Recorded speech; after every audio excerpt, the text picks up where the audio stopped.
All right, this is crunch time. What happens over the next several months will determine how much of cuts we are going to receive in the future from your for Social Security.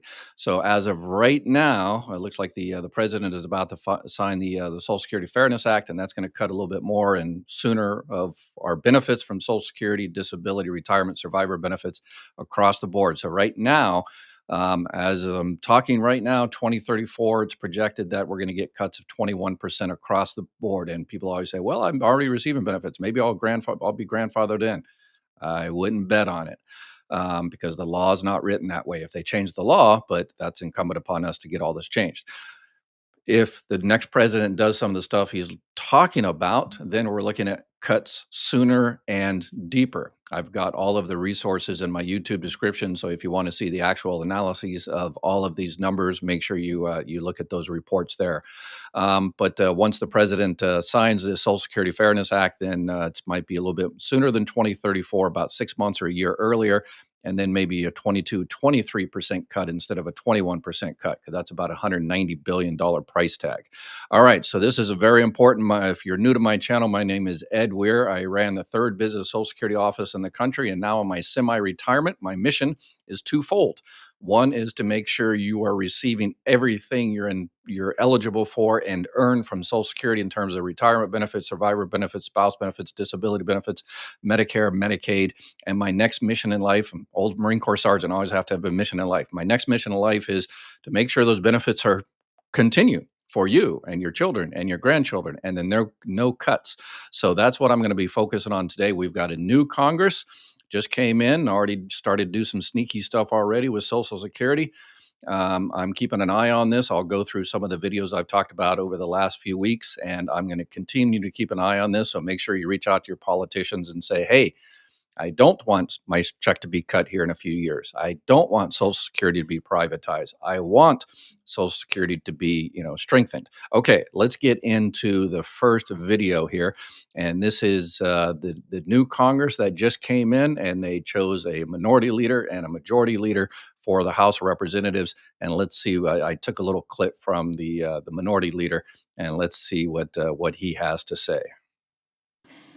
We will push back against far-right extremism whenever necessary. So let me be clear.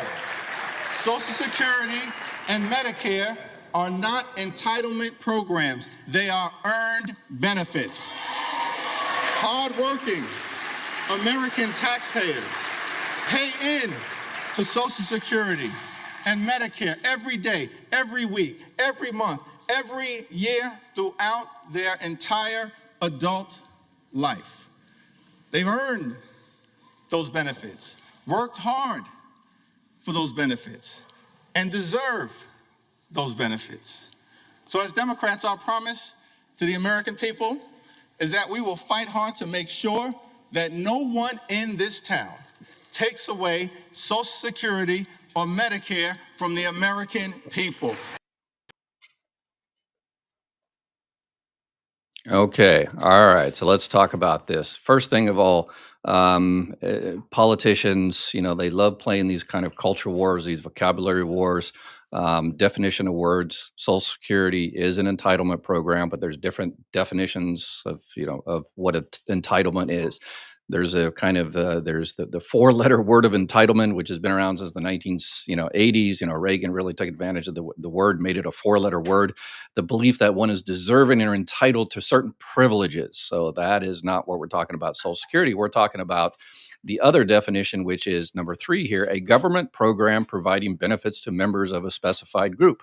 One that you have to be eligible for and meet criteria. The criteria is that you paid into Social Security, that you are in the country legally in terms of retirement, disability benefits, spouse benefits, and that you are a certain age, that you provide certain documentation, that your birth certificate, and you file for those benefits.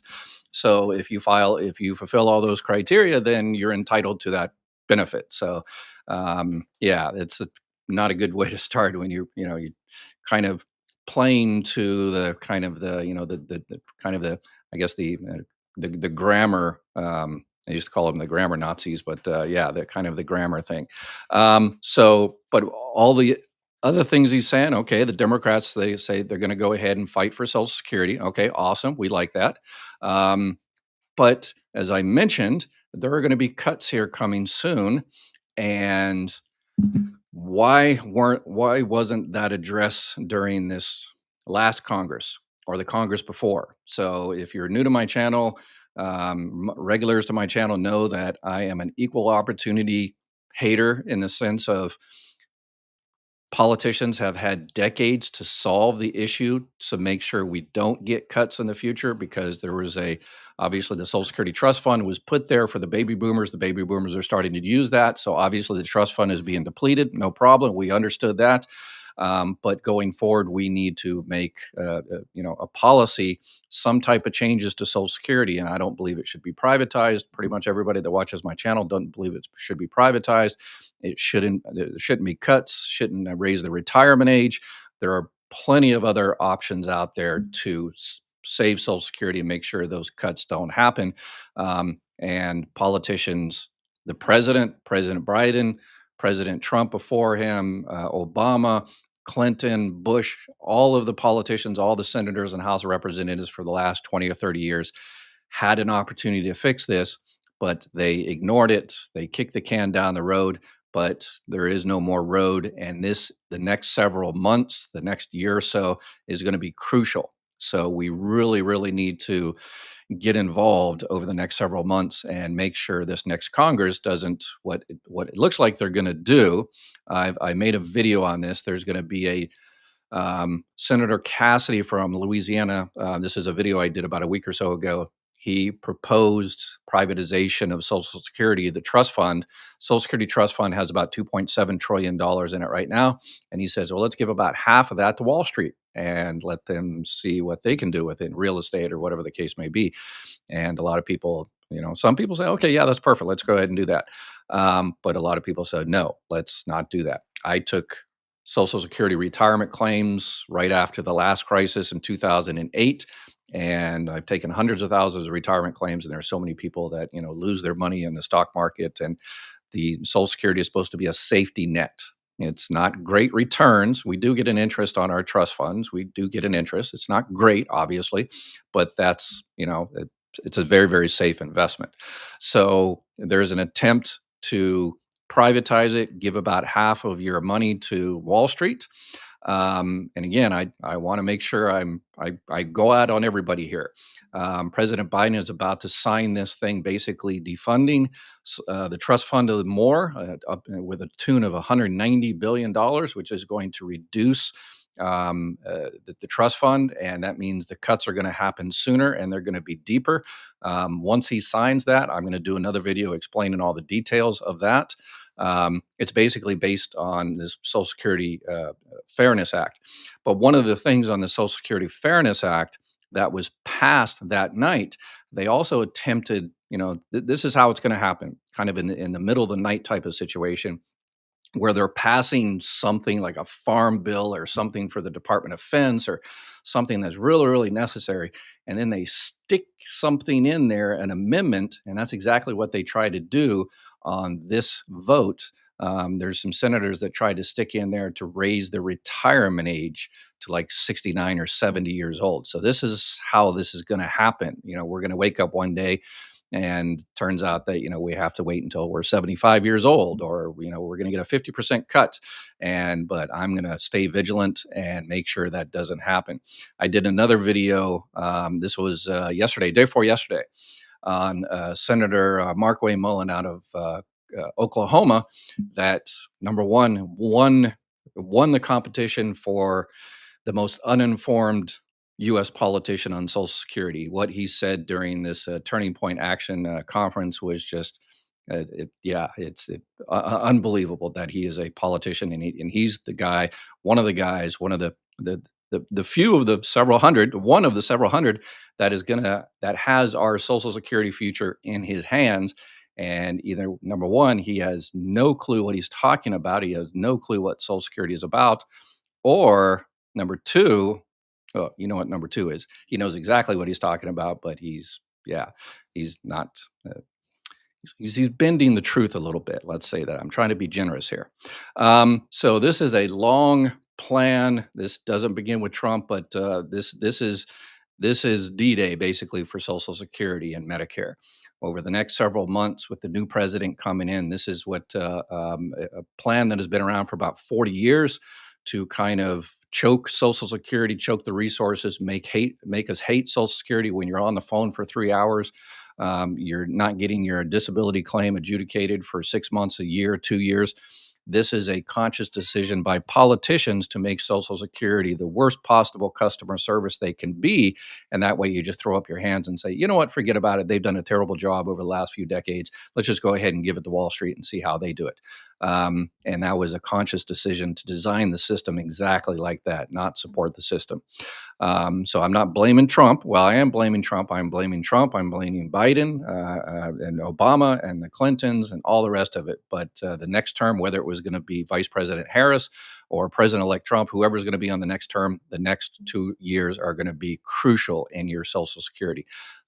So please subscribe, like, share, all that kind of good stuff. Contact your politician. Doesn't matter if you're in a red state or blue state or whatever the case may be. Contact your politician. Let me throw up um, kind of a call to action. Contact your representative, two senators. Contact your House of Representative, congressperson. They on the websites they usually have this little button that says "I need help with a federal agency." So when you're on the phone for 3 hours, or you're waiting for your disability claim to be approved, and you're on your 8th month of waiting for your claim to be approved, or whatever the case may be, or you can't get an appointment, now they've gone to a reservation only system. Contact your representative, all three of them, and say, hey, number one, what are you doing to improve the customer service at my local office, your local office, the office that is in the district of that particular representative? What are you doing? How come I have to wait on the phone for 3 hours? Why am I getting incorrect information? Why aren't these people trained? Why are there few staff? Why is the whole system so complicated? What are you doing? Number two is, what are you doing to make sure my checks don't decrease in the next few months, or excuse me, next few years? What are you doing specifically? And let me know when you get a response. Please respond back, email me, comment on the live chat. By the way, this is a live chat as well. So I've got a bunch of questions here. Once I finish talking about saving Social Security, our ability to save Social Security, then I'm going to answer all your questions and make sure you're getting everything you're eligible for from Social Security. So make sure you type your questions down there in chat. Reach out to your representatives, and once they give you their answer, they're like, oh, I'm going to save Social Security by privatizing it. So that's one of the plans going forward.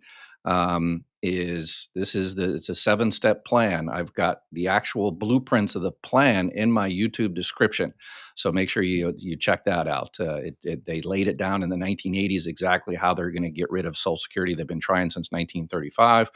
And so this is it, by fear, saying it's not going to be in there in the future. It was stolen. It was given to this group. It was given to this out of the group. They ignore the solutions. They ignore the problems. They delay, delay, delay, wait for the crisis, and the crisis is upon us. Cuts are inevitable soon. And then they appoint particular people in particular positions in the government, like, for instance, the Social Security Commissioner, the new Social Security Commissioner, a Wall Street type of guy. And then they propose the legislation, which they've already done a couple of times. Again, the privatization, and there's another one that just passed yesterday. That's very, very interesting. I'm still analyzing that, seeing exactly how they're going to try to use that to privatize your Social Security. And the last piece of the puzzle they need is the president. So President Trump said he's not going to reduce benefits. He's not going to cut benefits. Perfect. Awesome. We support that. He said he's not going to raise the retirement age. Perfect. I support that. A lot of people watch my channel support that. But that's not going to help the future cuts. The cuts, as I said, are not going to happen. Well, I didn't say. The Social Security trustees say. Again, you can look at the actual details in the description there. Are going to happen by 2034, but now 2033 probably. So it's not going to happen during this president's next term. It's going to happen on the next one after that. And unless they rewrite the Constitution, he won't be able to run a third time. So it'll be someone else, and that person will be blamed, even though not necessarily that person's fault. It's Trump's fault. It's Biden's fault. It's Trump's fault again. It's the Obamas. It's Clinton. It's every politician for the last 30 or 40 years. And I guess in some respects, it's our fault because we didn't poke our politicians with a sharp stick to make sure they do their job. And so I don't suggest a sharp stick. It's kind of metaphor, please. But yes, we need to do something immediately and be vigilant. My quote, eternal vigilance is the price of liberty, it was ascribed to Thomas Jefferson. It was actually, we don't know, but Wendell Phillips said it better. Power is ever stealing from the many to the few. So this is kind of what's happening here. They've got their eyes on that 2.7 trillion trust fund and the $1 trillion that comes in every year through FICA taxes. And Wall Street has been chomping at the bit to get a hold of that for decades. And they might be very close to getting their hands on that. And I always say it's very ironical that some of these politicians say it's one of the fear things they've been saying for decades is, well, the trust fund is all worthless IOUs anyway. It's all fake money. It's monopoly money. It's not really there. It was stolen decades ago. Yada yada yada. And then all of a sudden, when they want to give it to their buddies on Wall Street, it miraculously it's real money again. Go figure. Who would have thunk it, right? Okay, and let's see. And so I want to give fair game to everybody here. This is Mike Johnson, the new majority Speaker of the House, and he didn't say anything about Social Security except for perhaps We're going to access to drastically your cut benefits. back the size and Let's scope listen to of him. government. We're going to return the power back to the people. And in coordination with President Trump and his administration, we are going to create a leaner, faster, and more efficient federal workforce. We need to do that.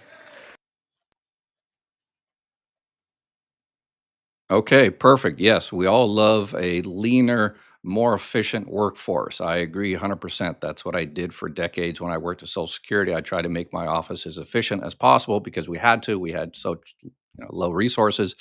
Always trying to provide great customer service, but we were always hamstrung by politicians that didn't want us to provide great customer service. But a leaner workforce. I don't know how much leaner the Social Security can get. They're at a 50-year low. Staffing has not been this low in 50 years at Social Security. And again, if you've been trying to get into an office, they just switched to a reservation only system that has not been existent since 1935. This is the first time, so this is kind of crucial. I understand why they did it, but it actually defeats the purpose. It's worse customer service. I could go into the details of why it's worse customer service, but if a leaner workforce for Social Security, I'm not talking about all the other agencies. I'm sure there's efficiencies we can get there, and then there's efficiencies we can get with Social Security as well. But less people answering the phones, less people helping you with disability, less people helping you strategize to make sure you're getting the benefits you're entitled to. And that's a way to cut benefits. So benefits are being cut today as we speak. Hundreds of millions of dollars. How do I know? I've been doing this channel for about a year or so, and all the time people come on here and says, "Well, I didn't know about filing for retirement and disability at the same time. I didn't know about independently entitled divorce spouse benefits. I didn't know I could get survivor benefits and disability benefits. I didn't know I could have someone pay for my Medicare Part B premium." All of those things they didn't know because there's no one there to help them. So that's my semi retirement. This is my mission. All right. So let me get on to my mission and do exactly that. Let's jump into it. Dun, dun, this is also the Medicare open enrollment period. So if you have need help with Medicare, reach out to my partners at Chapter. I help with Social Security retirement survivors, Medicare Part A and Part B. They help with Medicare supplements, Medicare Advantage. I always recommend Medicare supplements first. Always check out Medicare supplements first. Always, always, always. And then if it doesn't work for you, then check out Medicare Advantage. But always start with Medicare supplements first. All right. Is the trust fund invested in anything? If not, it seems like they could at least get some return on investment by investing in treasury bonds without privatizing it. Yes, they do. They do exactly that. And I can probably pop up. Um, yeah, so the trust fund is um, in essentially treasury bonds, and I've got the let's see here. So this is, let me get rid of all the graphics here. This is a one-man operation. This is me and my son do all this, and we don't have some big, force doing all this. It's just me and him. So all right. So yeah. So this is the trust fund. However, let me get rid of this other thing here. Um, so if you look at this is for 2023, payroll taxes about $1 trillion came in, and then taxes on benefits. So old age survivors and disability insurance, the top left there. So 49 billion came in. So when President Trump talks about getting rid of his Social Security taxes, which I agree with, I don't think Social Security benefits should be taxed. That's fine, but that's also going to cut $50 billion out of what's coming in, and that's going to be a more cut. So that's why I say if President Trump gets what he's talking about, if he gets that, then there's going to be more cuts, and they're going to be sooner, and that's one of the reasons. So stops taxing Social Security. Cool, I'm good with that. But how are you going to make up that difference of $50 billion? And here's the interest earnings. So we get $63 billion a year. And in 2023, we get $63 billion from return on our investment. So treasury bonds. So yes, that definitely does happen. So I mean, it's obviously not, super great, but it's super, super safe. That's why every country in the world invests in U.S. Treasury bonds. Canada, Japan, Luxembourg, England, yeah, and your 401ks are probably. And if once you get closer to retirement, you try to get closer to the safest possible investment. So that's what Social Security does: the safest possible investment. It's not sexy. It's not it's not Bitcoin, but it's safe. What happens if two-thirds, 50% of ex-spouse exceeds 967? Am I still on SSI or early retirement? So two-thirds of 50% of ex-spouse. So you're probably talking about two-thirds of that's the Social Security, the GPO, the government pension offset. So if you're on SSI, if your SSI is $967, SSI for is it yeah, $967 for 2025. So if you're on SSI and you're receiving a pension from a non-covered employment, then if you're even doing that calculation, then perhaps you shouldn't be on SSI. It depends how much you're receiving that from that non-covered pension. If it's only 100 to 200, then that's a whole different issue. But two-thirds of that will offset what you would receive on a spouse benefits. And again, if President Biden signs that thing, which he will, it looks like you're not going to get that offset after all. Like everybody else in the country, the other 97% get offset. So um, uh, do you know when Biden is supposed to sign the Fairness Act? I think it's tomorrow. So as soon as he does it, I'm going to get on there and retort and give you my 2 cents. Everybody talks about that thing incorrectly. So it's basically the other 97% of American workers out there are pretty much getting the short end of the stick. Yeah. Let's see, Robert, on SSDI and PERS disability retirement, does SSDI count COLA increases on my PERS pension against my SSDI amount? Yeah, when you have a PERS pension, that the Public Employees Retirement System, when you have that and it increases, you're supposed to notify of that increase. That way they can adjust. But again, if the president signs that, that's what you're talking about. So there's that. All right, you got a lot of WEP GPO questions here, so I'm going to skip the WEP GPO questions because it's all up in the air and everything is going to change here. And 3% of people are going to get money that wasn't intended for them, while the other 97% get the short end of the stick. So, but I'm going to talk about that. Yeah.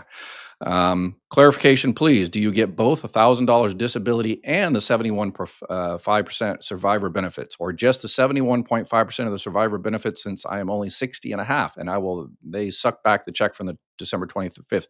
Okay. So number one, Lisa, mother of two rescues. Awesome. Um, So number one is great that you know to even ask that question. There are just way, way, way too many people on disability thinking they can't get any other benefits, even though there might be survivor benefits or spouse benefits or divorce spouse benefits out there for them. So, number one, good that you know that. Hopefully, you learned it on this channel because someone pressed like, and that's how you got the video. So, everybody press like. So, yeah, if filing for survivor benefits, you get 71.5% of the deceased spouse's full benefit amount, their PIA, their primary insurance amount, their benefit at their full retirement age. But it your disability is subtracted from that. So if you're entitled to $1,000 from your deceased spouse and you're receiving 600 from your disability, you will continue to get 600 from your disability plus an extra 400 from your deceased spouse for a total of $1,000. So that's why people are another reason they don't do what you're trying to do is because they think, well, if I get survivor spouse benefits, it's more, and therefore my disability will stop. No, your disability will continue, and because your disability continues, then your Medicare will continue as well because you're on disability. So people on disability get Medicare after being on disability for 24 months. So yeah, and if you need help, reach out to my partners there at Chapter and they can go through all that. All right, let's see. I worry that representatives don't understand the meaning of entitlement. You're entitled to it, those benefits, because you contributed to the fund. Exactly. Yeah. So I think they're just, playing around. Politicians, their number one job as a politician is to stay a politician so they can, make more money and all that kind of stuff. So get that power. So how do they do that? Is they divide and conquer, divide and rule, and it's been around since Roman ages. That divide us by setting up this cultural war, and the bad guy and the good guy in the wrestling ring, and we just sit there and watch it, and we fight each other. And but if you look at all the stats, whether you're left or right or conservative, Republican or liberal or whatever the case may be, a vast, vast, vast majority of Americans want Social Security to stay around. They don't want the cuts. They don't want it to be privatized.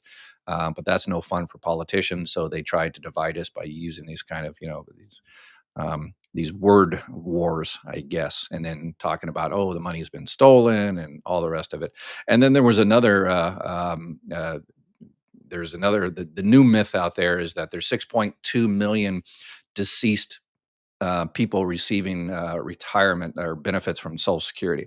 That is 100% incorrect. There's another senator from Louisiana. I'm not sure what's going on with Louisiana. I think they're trying to kill Social Security. You got two senators and the House of Representatives, the congressperson from Louisiana, all, and I don't know if it's a coordinated thing, but they're all trying to get rid of Social Security, privatize it, or whatever the case may be, dismantle it. But yeah, he started kind of the internet rumor that 6.2 million people that are not alive are receiving retirement benefits, which is incorrect. I talked about that a couple of weeks ago. So, um, Ed, what is keeping us from starting a huge movement to stop all this baloney? Nothing. Um, Press like, subscribe, share, reach out to your politicians, go onto their websites, call them. I'm going to put together kind of a web page. We did kind of the petition a little bit, but people, I think it's better to contact your politicians because all politics are local. So I'm going to put a web page together to make it easier to do that, and we're going to track some of this stuff. So yeah, let's get it done. Let's get it done. Can an ex-spouse who has remarried get their ex's Social Security benefits or pension? Social Security benefits, no, unless you're talking about surviving spouse benefits. If you're looking for surviving spouse benefits, you can remarry after the age of 60 years old. Um, Whatever private pension you're mentioning there, yeah, that's a whole different thing. But in terms of Social Security, um, yeah, you can. If you were married, okay, a lot of people miss this. So thank you for this question.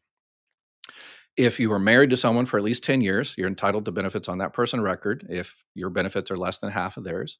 But if you get remarried and then divorced, then you can go back to either one. So you can go back to the first husband or the first spouse or the wife. You can go back to the first spouse or the second spouse, whichever one is higher. So, yes, everyone write and call your representatives. No sneaking in requirements changes. Doc, what can we do to help? Yes, that's exactly what you can do to help. Contact them.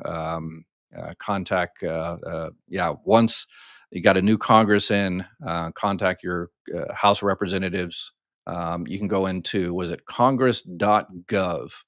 Um, and you can find out who your representative is there and their phone. And yeah, just call them and ask them those two questions. What are you doing to improve customer service? Because again, that's, the death of a thousand cuts is they're trying to make customer service just terrible at customers at Social Security, making all these difficult rules that the Social Security employees have to administer, and making it difficult, more and more difficult, with less and less resources, terrible technology. And that's the purpose. That's exactly what they want to do. So don't blame the messenger. Blame the person that sent the message, and the people that sent the message are your politicians. So let's get it done. Um, Sounds like universal basic income is coming. Yeah, I'm not sure about that one. But we should have a minimum knowledge required to become a representative. Yeah, you'd think, right? Yes, but I guess as long as you're popular or whatever the case may be, yeah. Yes, worst customer service. I called to ask same question I asked above about the lady was so rude to me and told me the rules haven't changed, then hung up on me. Oh, that's not right. So please, contact your representative and tell them you had someone, and if you remember the person's name, put it down there. This helps out. When I ran my office, sometime when people complained, I'm like, that okay, I understand this person having a bad day, or that policy is, don't shoot the messenger type thing. But some employees were just bad employees, and I'm like, please, someone complain today. Please, somebody complain today. And so I was like, third strike, you're out type stuff. So if I get one more strike on this person, we can finally let him go. So yeah, some people, they came in and says, "Oh, I got terrible service," and I got really really happy. I have a terrible poker face, and like, why are you happy that I'm talking about bad customer service? Because now you know we can, as we used to say in the Marine Corps, give this person a big chicken dinner, bad conduct discharge, right? So contact, yeah, somebody. Yes, please, please, please. But one of the problems is because the staffing is so low, the district manager and the people that run that office are like, yeah, that person is terrible, and their bedside manner is they're just not a very nice human being. They're not very anyway.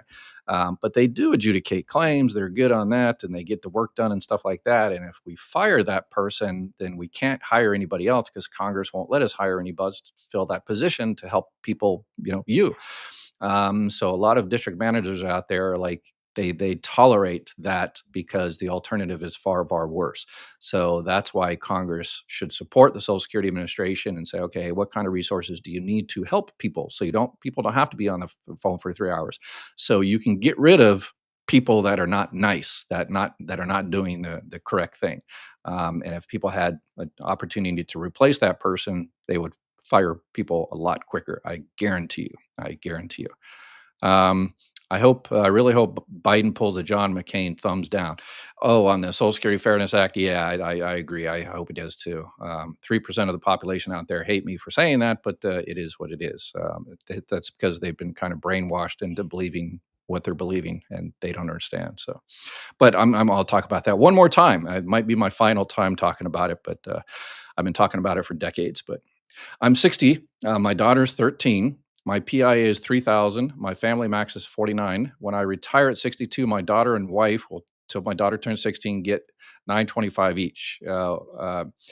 Yeah. So basically, what this person is saying, so this is a family max. So if the full benefit amount is 3,000, so what they do is the family max is the max that can be paid out to a family. So the number holder, the person that's actually receiving benefits, gets X amount of money, and that's taken off the family max. And then if, let's say the number holder, the retired person or the disabled person or whatever, receives 1939. So there's $3,000 left over, and if there's three kids, $3,000 left over, they divide it by three, and you get $1,000 each. So that's basically how that works. And they're also talking about child and care benefits. So because they mentioned 16, that's a trigger that this person, I've done this about a million times. So, is talking about child and care benefits. So if you have someone on retirement, a parent on retirement or disability benefits, or survivor benefit. Well, not survivor benefits, retirement or disability benefits. Um, and the other spouse is not working or working under the annual earnings limit. The other spouse, if they're essentially home taking care of a child under the age of 16 or that became disabled before the age of 22, then that person can also receive benefits. It's called auxiliary child in care benefits. So, all right, let's see here. SSI is becoming a Ponzi scheme. You pay into SSI. Actually, you don't pay into Social Security. SSI. SSI is the welfare-based program that comes out of general taxation. You probably mean Social Security, but as a Ponzi scheme, you pay into it for 30 years, and when it's time to collect, the funds are gone. What happens to the people who die before they collect, and where's that money at? Yeah, so if it's a Ponzi scheme, it's the longest running Ponzi scheme in world history. Has been going on since 1935. So yeah, that's that fear. So come on, we're smarter than these politicians. Let's not fall for their traps. Yeah, when people die, when people die before before they collect benefits, then yeah, that's calculated into the calculations. The actuaries got their big calculators and they do all that. So where does that money go? It goes to that person that just had someone that passes away early, traffic accident or cancer or something like that, and they have 2 or 3 kids, and that person maybe only paid, $5,000 into FICA for their entire life, because they passed away when they're 26 years old, but they have got 3 kids, and those 3 kids will receive benefits until they're 18, unless one of them, unless they're disabled, and they can receive benefits forever. That's where that money goes. So that's the social part of Social Security. Um, Trump, Elon, and Mike Johnson are going to make the government run by the elite oligarchies, dictatorship for the most wealthy Americans only. Um, but we're going to make sure it works for us. I'm a one-trick pony. I'm all about Social Security, Medicare, and Medicaid as well. But yeah, we're going to make sure that in terms of those programs, that it works for us, aren't we? So we're going to do our best.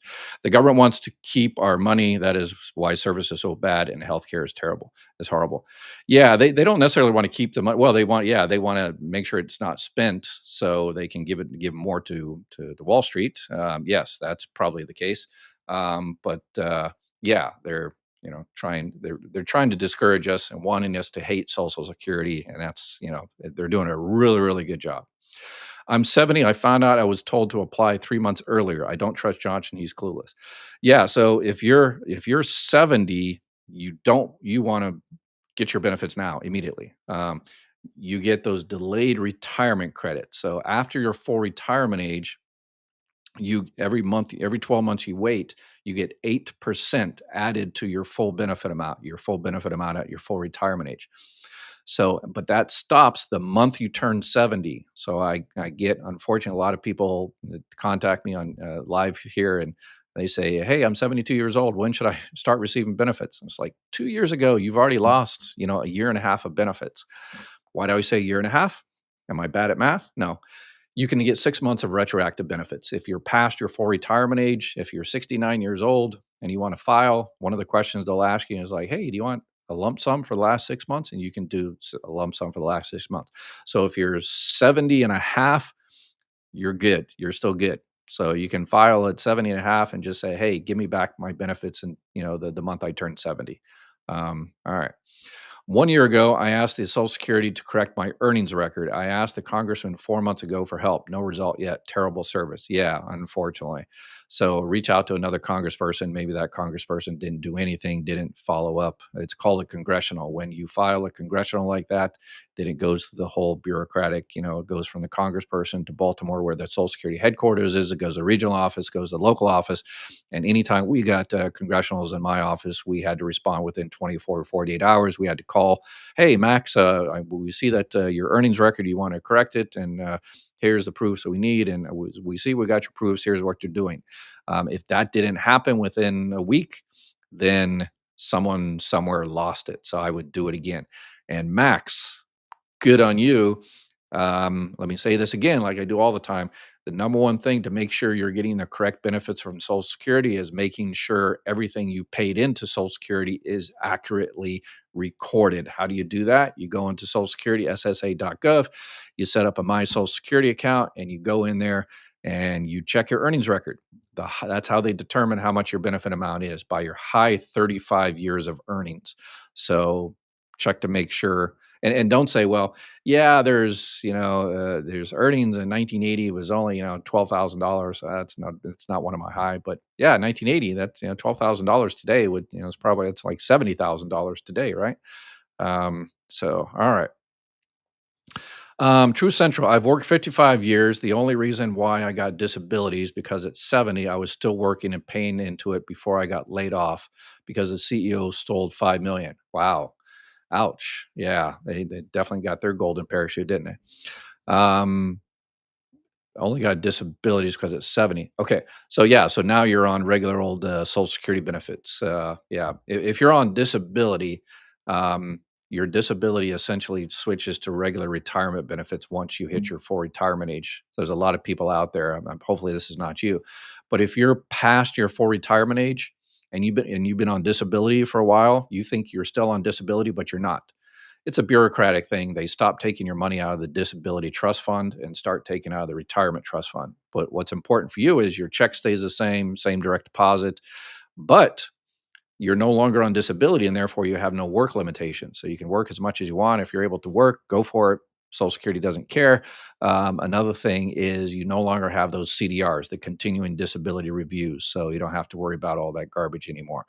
And Social Security does a terrible job freaking people out, stressing people about those CDRs, continuing disability reviews. My philosophy on those, for all those out there that are on disability that are worried about their CDRs, don't. FCF. Forget about it, complete it when you get it, and then forget about it again. So, yeah.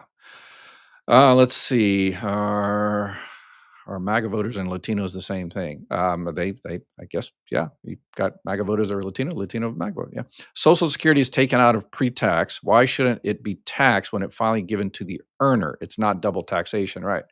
Yeah. It's Social Security. You would argue is a tax itself, right? So it is in and of itself a tax. So that was started in the 1980s. Under Reagan, Thomas Tip O'Neill, that was part of the Greenspan Commission to shore up Social Security for that 76 million baby boomers that were born between 1946 and 1964. And they said, hey, there's going to be a bunch of people that are going to want retirement here in a few years. Maybe we should put some in the bank in preparation for those people, hopefully getting old. It's a beautiful thing to get old because the alternative really, really sucks. So one day they're going to want that money. And so we need to put some in the bank. And that's the Social Security Trust Fund. So it's in the bank. It's not been stolen. It's there. Last year, $70 billion was taken out of that bank and given in your checks. This year might be 80, 90, $100 billion was taken out of the Social Security Trust Fund and put in your checks. So people always say, where's the trust fund? I'm like, show me your check. I can show you where the trust fund is. Show me your direct deposit. It's right there. But that trust fund is slowly diminishing and it's going to be gone in 2034 or 2033 or 2031. And then after that, it's only what comes in the door goes out. So if only 70% come in the door through FICA taxes, then only 70% can go out. That means 30% cuts. So yes. Let's see. All right, I'm jumping around here. Let's see. Let's see if we can get some Social Security questions. Ernest, I got half my SSI taken, said I hadn't paid premium since 2012. No notice in the mail, and I'm a disabled veteran who relies on my SSI. Okay, I'm not sure premiums from SSI. If you're receiving SSI, then um, yeah, I'm not exactly sure because SSI is the welfare-based program. And people that aren't SSI alone don't receive Medicare because they didn't pay into it, unless possibly you're receiving SSI and a little bit of retirement, and then just you're supplemented by the SSI. If that's the case, then okay, I understand that. Complicated as everything with Social Security. But premium, so you're talking about Part B premiums, I am assuming, and perhaps the state was paying for your Part B premiums, which is possible. So everybody out there, if this doesn't apply to you, please reach out to people that might need this. if you have someone that is having difficulty paying that $185 a month, the Part B premium, please reach out to them and say, "Hey, did you ever ask state Medicaid?" It's called the Medicare Savings Program. So it is a low income, low resource program. So if the person is eligible, then the state Medicaid will pay for your Part B premium, and that'll put an extra $185 in that person's pocket, which make a big difference. And then if they have Medicare and Medicaid, they can get what things called it's called a Medicare Advantage dual eligible plan.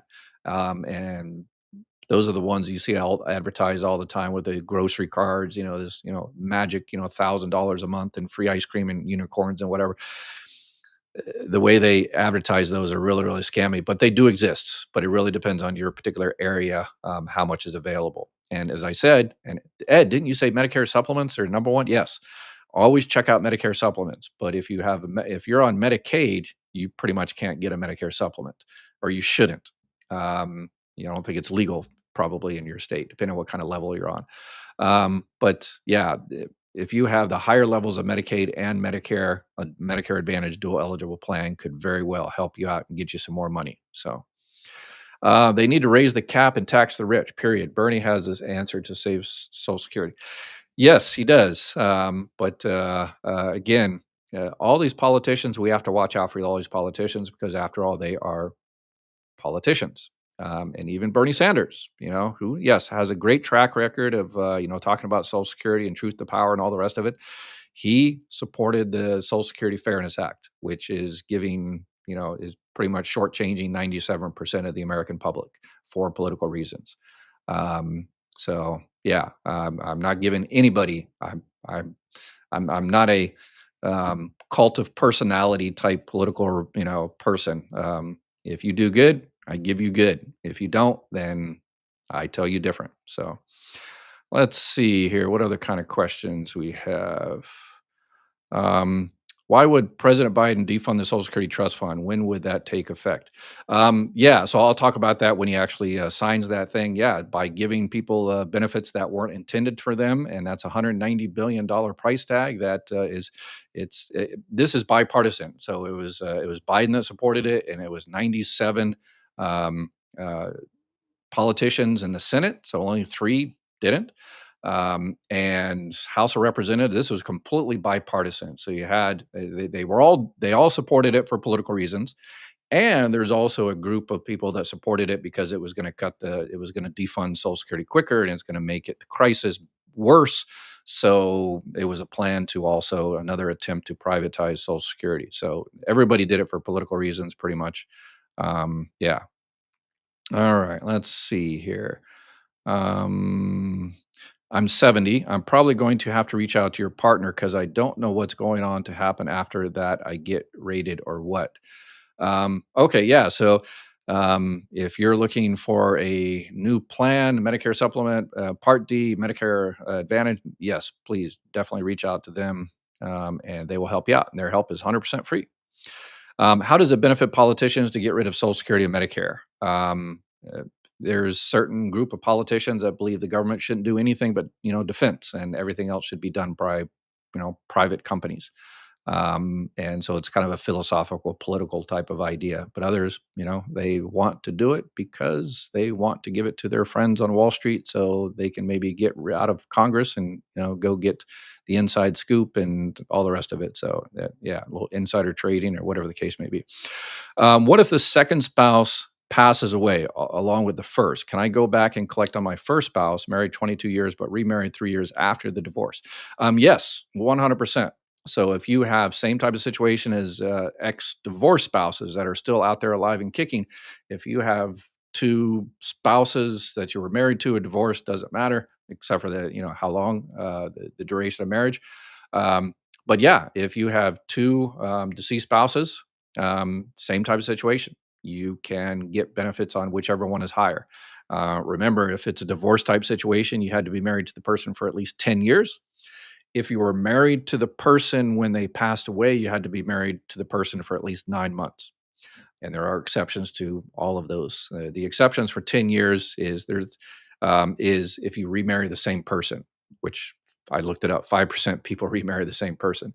So if you marry someone and you're married to them for 5 years, and then by the end of the next calendar year, you remarry that person for another at least 5 years, Social Security can add those two times together. If you have that situation, you're going to have to fight Social Security a little bit because a lot of Social Security employees don't know that. And then if you're 9 months, if your spouse passes away before the 9 months, exception is if it's an accident or if it happened in the line of duty while that person was active duty in the military. Let's see. I think there'll be a big uproar if they take our retirement away. There are too many of us, but being proactive like Dr. Ed seems better than reactive. Yeah, I get, yes, thank you, Mary. I get complaints all the time. Don't give me the information what might happen. Just tell me what happens after. And like, wow, that's okay. Your benefits have been cut by 30%. Ed, why didn't you tell me? I was like, yeah, I've been telling you for years anyway. So yes, we have to in any time, even if a politician misspeaks and they say, "Yeah, I'm gonna cut Social Security." "Oh, what I meant is I'm gonna reduce the air conditioner." And it's like, no, that might be a trial balloon or something like that. Anytime they even mention something like that, if I don't catch it, please make sure you send it to me, and we'll make a video of it. And we're going to keep all these people as honest, and well, we're going to make sure they don't cut our Social Security. Right? I'm not on Social Security yet, but I will be in the future. So. Carl, Reformed California has a YouTube videos. He's very informational. In fact, he gave me a lot of information that I wasn't even aware of. Fight people, no one's going to do it. Okay, all right, I have to check him out there. Let's see. How old is this podcast? Yeah, I've been really doing it for. I did it at what 2 years, but first year I really didn't do it, so it's been about a year. I get SSI for a disabled person because they said I didn't get the credits for SSDI. Will my benefits be cut under Trump? Well, we're going to make sure, and you're going to make sure that doesn't happen, right? And I'm going to give President Trump the benefit of the doubt, and that he's not going to cut Social Security, he's not going to raise the retirement age, but he never said anything about not privatizing. So he might come in and say, "Well, I've got a great solution to save Social Security, so they're not cuts in the future." And guess what? I'm going to give it to all the billionaires in my cabinet and my buddies at Wall Street and stuff like that. And so we're going to make sure that doesn't happen, because in the first President Trump term. To be fair, he didn't try to cut Social Security, but he did try to cut Social Security disability and Medicaid. So those were both in his presidential budgets. So yeah, if you did not have enough credits for SSDI, then yes, the SSI is the only thing. Yes, and I think those are going to be the first things on the chopping block are Social Security disability. They're going to work requirements, trying to make people go back to work. Making CDRs more often and more stringent. The continued disability reviews, SSI, definitely a lot more stricter regulations on those and who can get it, and also for Medicaid. So I think those are definitely going to be the first things on the chopping block that they're going to be looking at, that they're going to attempt to put on the chopping block. How's that? Thank you, doctor, for your help on this. You're definitely a shaker. More of you need it. Oh, well, you are the ones that are needed, right? I can't do anything. I'm just sitting here and I'm just some idiot talking to a cheap camera. And y'all are the ones that are actually going out there and doing stuff. So, and liking and subscribing and stuff like that. That's how we teach the algorithm. Anyway, administrative law awarded me SSI, but then my wife got SSDI. They took away my SSI. Why? Um, all right. So administrative, you filed for for disability benefits. You didn't get it. You went all the way to the third stage, the administrative law judge. They finally awarded it to you. SSI is a welfare-based program, and they look at the money that's coming into your house. So, for example, I know it's not your case, but if you're on SSI and all of a sudden you win, $1 million in the lottery, guess what? You've got money coming in the house, and you're no longer entitled to SSI. Or if you marry someone that's got $1 million, then you're no longer eligible for SSI. Obviously, that's an exaggeration, but that's kind of the theory there, is that your wife got SSDI and that amount of money coming into the house disqualified you for SSI, the welfare-based program. So yeah, that's that. But remember, you can file an appeal, SSA 561, appeal it if you think it's wrong, have them redo the calculations and, yeah, see if you can get anything else.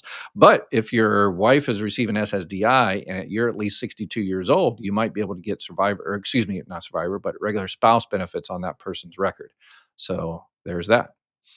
Let's see. Jeff, full retirement age was increased to 67 over several years ago. Do you think any future changes will be made gradual, almost 64, and trying to decide if I should take it now rather than waiting for the unknown?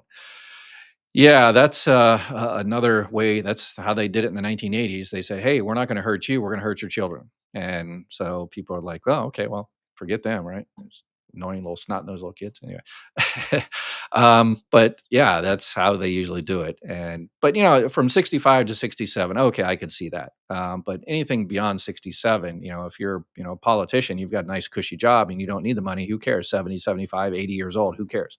But for the rest of people that are actually working for a living, my dad was a long distance truck driver. My mother worked at a breakfast diner. You can't do that at 68, 69, 70 years old. You can, but some people just you just can't do it. I wouldn't advise 18 wheeler on the highway at 70 years old. But yeah, hopefully they don't increase it. And that's the thing that people have asked me forever and ever and ever. Hey, when should I start my retirement benefits? And there's all kinds of different, whether you need the money, are you working, and do you have any children or something that are going to receive benefits on your record? Taxes, are you going to have to pay more taxes because you receive Social Security? And there's a bunch of things you need to consider of when you're going to start your Social Security. And I've never really added this until recently. Now it's, do you think the cuts are going to happen? So if the cuts are going to happen, it's maybe good to go ahead and start get Social Security before you normally would, and that way you can get it before the cuts start happening. I'm always been super optimistic, and I'm trying to be optimistic, but that is a reality, unfortunately now. So. Um, I understand Jeffrey's context of not entitlement. He used that term to emphasize emphasis that it is not an entitlement. Wage earners actually paid into the entitlement. Yes, I agree. I understand what he's doing, but yeah, it is an entitlement, but it is an entitlement. It's not a four-letter word entitlement. Or yes, it is not a four-letter word entitlement. It is a actual definition, the word that they use in insurance and the Social Security, a government program like that. You're entitled to it because you paid into it. SSI is not an entitlement program. SSI is supplemental security income. That's a welfare-based program that Social Security administers. But if you paid into Social Security, retirement, disability, survivor benefits, you're entitled to those benefits once you fulfill the criteria, right? The age and all that stuff. So yes, I understand. But again, that's I don't give any politicians a break. And to play the divisiveness. So let's that's what politicians are really good at. But yeah, I'm all behind him protecting Social Security. So let's make sure that happens. Social Security is an earned benefit. Congress's lavish perks are entitlements. Perhaps they should take a 30% cut. Would only be fair. Yeah, they obviously don't care. Yeah, they make enough money anywhere else. The $100,000 they get or whatever from their congressional stipends is, yeah, they don't care. They just have to, if they get a 30% cut, they'll go out there and make more insider trades or anything. You didn't hear me say that out loud, did you? I get SSI. Okay, I already answered that one. Oh, here we go. My daughter is receiving her father's survivor, and the benefit is that she is at risk of losing it, and the benefit is that she is a risk of losing. So if you have a child under the age of 18, they can get benefits from a person that's retired, disabled, or deceased up until they reach the age of 18. So when they reach the age of 18, the benefits essentially stop automatically.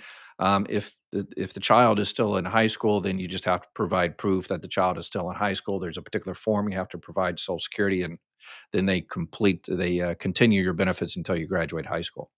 If the child is under the age became disabled before the age of 22, then the benefits could conceivably last forever. as long as the child is continuing to be disabled. It's called disabled adult child benefits.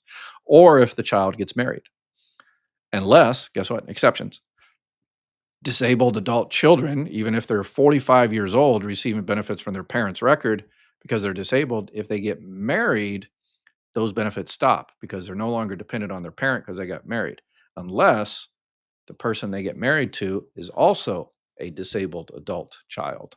So, Dr. Oz likes the Advantage plan and wants everyone to have it. Yes, I talked about that. I did a video on that. And so I'm going to be watching him too. Um, and RFK and the new commissioner of Social Security and Mike Johnson and the whole nine. Yeah. But yeah, he was ads on his TV show about Medicare Advantage. He wants to set up a system called like Medicare Advantage for all. Again, I want to be fair. Okay, Medicare Advantage for all, whatever you call it, if that's what you want to call it. But a couple of things need to be addressed if you want to give a Medicare Advantage for all. Number one is those prior authorizations have to go away. And those diminishing networks, if it's just a regular original Medicare, there are no prior authorizations and there are no networks. So if you get original Medicare Part A and Part B and a Medicare supplement, the plan F, N, G, then your network is America. Any doctor in the hospital or clinic in the country that takes Medicare takes whatever plan you choose, and you don't need to ask a insurance bureaucrat, permission to do whatever. If your doctor says it's medically necessary and Medicare covers it, they don't cover like hair transplants, unfortunately. We're going to work on that one too, right? But if it's medically necessary, done. History. It's done. So, if he wants Medicare for all and he calls it Medicare Advantage, but those are the two things that really need to be addressed. So, we shall see. We shall see. How can we spread the awareness of the information to everyone? I do send your YouTube videos to my family and friends. Oh, you're awesome. Yes, I appreciate it. Yeah, comment and like and all that kind of stuff. I'll work on the website so it makes it easier for y'all to reach out to your politicians and we can track some of this stuff. But yeah, reach out to your politicians. And I'm doing a radio show at the end of the month in Chicago. Doing a collaboration with another YouTuber, but anything like that, I'm trying to everything I possibly can to get the information out there. So if you've got local news, local radio, send them my YouTube channel and say, hey, this guy, it'd be willing to, do a live, and yeah, answer any questions people have. So. What is the chance of the bill passing to eliminate taxes on Social Security? Yeah, ooh, that's going to be a tough one. That's going to be a tough one. I'm going to do a video on that here. I've got one in the works on because 40%. The problem with um, that is again, as I mentioned, there's what 50-60 billion dollars that's going to be a hole that the trust fund is going to have to pay if we don't do, if those taxes stop. And it doesn't help the people that you think it helps. You're like, oh, reducing taxes, that'll help out a lot of, people that are struggling. No, it won't. It'll actually harm them because 40% of people just depend on Social Security, and those people don't pay taxes on Social Security, so it's not going to help them at all. It's actually going to hurt them because of that hole. So that means their benefits are going to cut sooner and more. So it actually hurts the people that you think it's going to help. So yeah, I'll do a video on that too. I hit my FRA in April. 66 and 8 months, working under pension plan but paying FICA. I worked under pension plan but did not pay FICA in the past. If the web, okay, that's a web thing, so I'll skip that one. All right, let's see. Does the law require across the board cuts when the trust funds run out? An alternative would be to cap the AMI to whatever level needed, less pain for those than and need the most. Yes, the Social Security law that says Social Security can only pay out what it has in the bank and whatever it receives that month. Essentially, for the year, last year or 2023, it received what $1 trillion in your FICA taxes, and then it paid out 1.2 or $1.1 trillion. And where the other 0.1 come from? That came from the trust fund. So when that trust fund runs out, then yeah, it can. So again, my recommendation is, which is pretty popular here on my channel, is that we just get rid of the FICA cap. And the details of this are down below in the description. Basically, I'll do this one more time because we need this, get this moved out there. Um, if you earn under $176,000, you pay FICA on every dollar you make. You pay FICA, Social Security, and every dollar you take, 6.2, and your employer pays 6.2. If you make over $176,100, you no longer pay FICA on Social Security. So if you're making 50,000, you're paying FICA on every dollar. If you're making $5 million a year, then you're paying 0.42% of your income because you're only paying up to 176,000. So if we got rid of that cap, then Social Security would be good for decades and decades and decades, and there would be no cuts. But that involves getting, you know, the wealthier to pay the same amount as we have been paying for the past many, many, many decades. And yeah, so, but politicians say, hey, we've got no alternative. We can either cut your benefits or we raise the retirement age. We've tried nothing and we're all out of ideas. And you say, well, what about that idea? And let's see what they respond with. All right, I am way over an hour. I've got tons of questions. Unfortunately, I'm not able to get all of them. I will be back again tomorrow and answer as many as I can tomorrow. Y'all take